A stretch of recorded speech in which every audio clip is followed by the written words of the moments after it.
Sometimes it's only after the older person has died that we find out that they were the subject of elder abuse.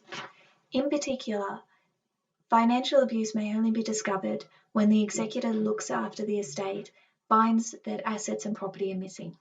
This is one of those cases. John Watson had 4 children: Michael, Suzanne, Christopher, and Peter.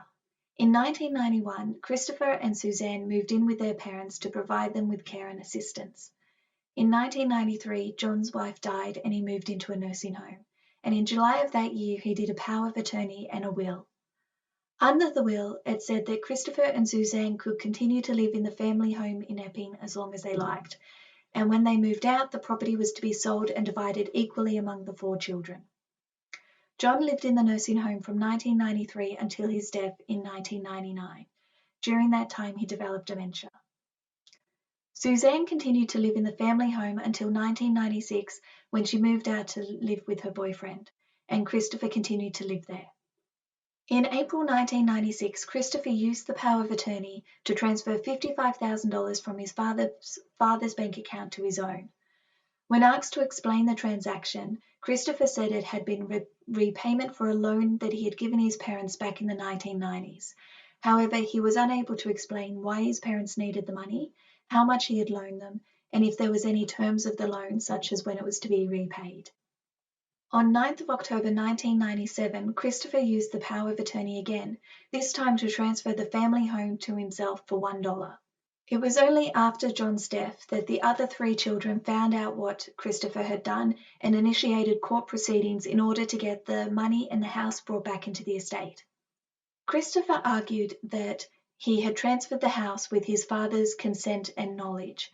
However, there was evidence that after his father's death, Christopher had spoken to a solicitor and had told the solicitor that the transfer was in order to secure his father's pension, that he acknowledged the property was still part of the estate and that he would transfer it to the estate as soon as the estate paid him back the stamp duty and legal cost he had incurred.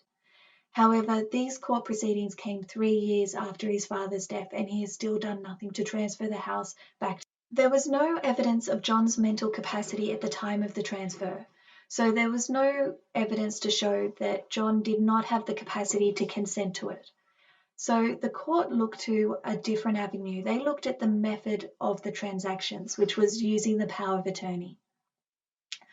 Being appointed as John's attorney, Christopher had a fiduciary duty towards his father. What do I mean by fiduciary duty?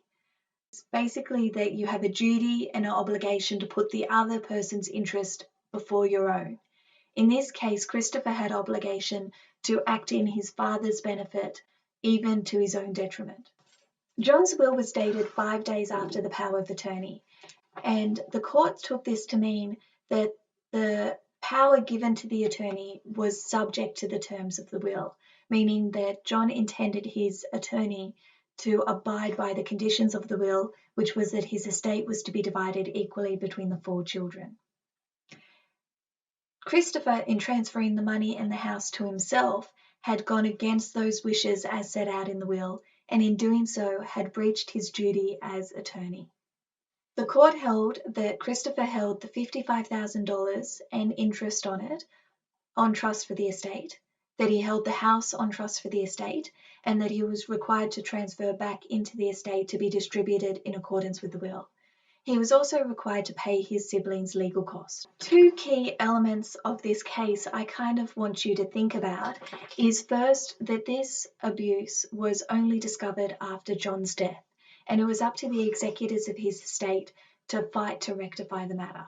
And one of the key hindrances of that is that you don't have John there to give evidence. So John isn't able to say whether he authorized Christopher to do those transactions. The second element I want you to consider is that the court ordered the money in the house be transferred back into the estate, which means it's going to be distributed in accordance with the will, which divides everything equally amongst the 4 children, which means Christopher is going to get 1/4 of everything. So to some people, that might not seem like a sufficient punishment, that he's caused his siblings all of these legal problems, that he in effect stole from his father while his father was still alive, and yet he's still going to get his share of the estate. Yes, he was required to pay his siblings legal fees, but that might just be his punishment for making them go through the legal proceedings in the first place.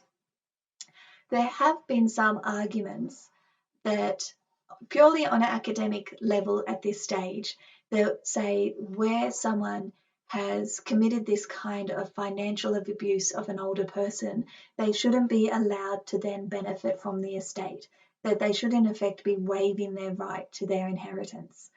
It's still theoretical at this stage.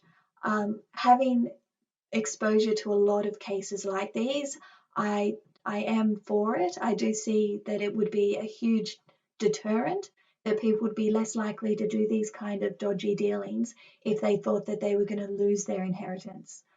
But at this stage, it's just an idea. So that was my case. I hope you enjoyed it, and I hope you'll join me for the next one.